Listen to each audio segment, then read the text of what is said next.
Socials at KBC channel, on my Twitter handle at Tomboya24. That story that we talked about earlier, the government has set aside 1 billion shillings towards modernizing prison facilities as it embarks on an ambitious plan to decongest prisons by 50%. Interior Cabinet Secretary Kithure Kindiki, who was on a familiarization tour of Mwea GK prison, also revealed plans to mechanize prison farms to enhance food security. Timothy Kipnusu with the details. Monday morning at Mwea GK prison in Kirinyaga County, Interior Cabinet Secretary Professor Kithure Kindiki was on a tour of the facility. The visit comes as the government plans to modernize correctional facilities.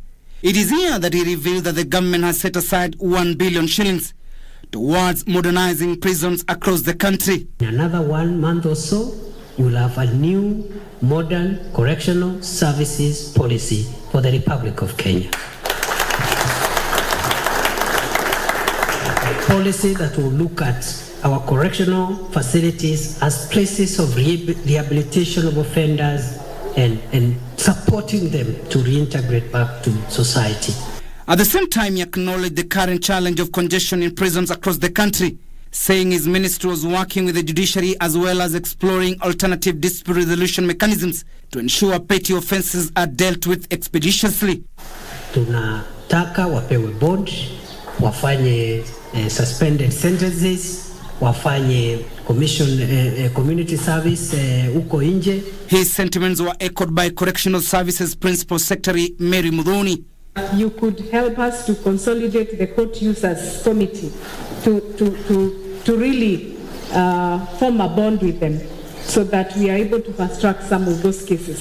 There's one thing to take them to court, and there's another thing to fast track the cases through judiciary to ensure that they are justly heard and given the priority that it deserves. We are looking for ways we can use. We call them alternative dispute resolution. Tuone wale watu wako na makosa kidogo kidogo, wametolewa hapa, wamepelekwa pengine wamefungiwa kwa chief. Mtu aliimba kuku na ako hapa shwali. We are very sure that those correctional reforms which were started by the former president, Vice President Modi Awori, that you take them now. The Interior Boss also revealed that 2 billion shillings has been allocated towards mechanization of prison farms to enhance food security.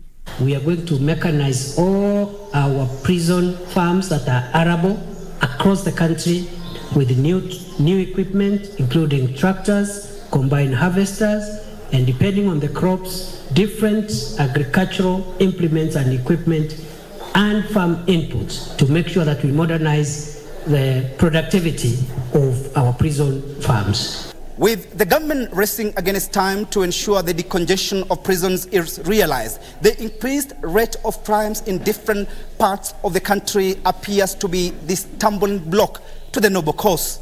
Timothy Kipnusu for Prime Edition, Kirinyaga County.